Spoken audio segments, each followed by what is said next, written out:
আসন্ন উপজেলা নির্বাচনে লোহাগাড়া সাধারণ জনগণের পক্ষ থেকে উপজেলা চেয়ারম্যান পদে পদপ্রার্থী হয়েছি।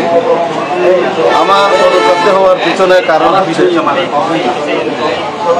মরহুম জিয়াউল হক চৌধুরী বাবুলের মৃত্যুতে লোহাগাড়ার যে শূন্যতা সৃষ্টি হয়েছে, সেই শূন্যতা পূরণের জন্য লোহাগাড়ার আপামর জনসাধারণ কঠিন একটা মুহূর্ত পার করছিল।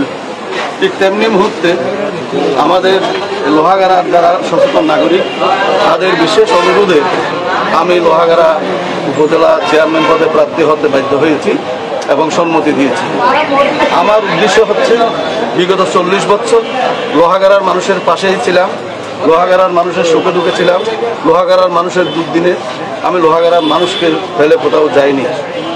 আগামী আমার যে সময়টুকু আছে আমার জীবনের হায়াতে, আমি চাই এই সময়টাও আমি লোহাগাড়ার মানুষের পাশে থাকি, লোহাগাড়ার মানুষের সুখে দুঃখের অংশীদার হই। সেই হিসেবে আমি লোহাগাড়া উপজেলা চেয়ারম্যান পদে প্রার্থী হয়েছি। আমি ইদানিং অনেক ধরনের গুঞ্জন গুজব শুনতেছি। আমি জীবনে কোনোদিন মদ খাই নাই, আমি ভেঙেছি কিন্তু মস্কাই নাই, এটা আমার জীবনের বৈশিষ্ট্য।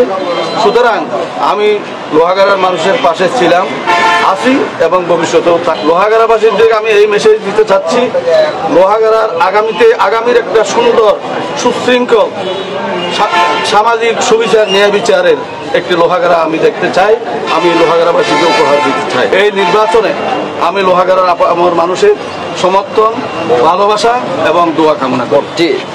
ধন্যবাদ আপনাকে।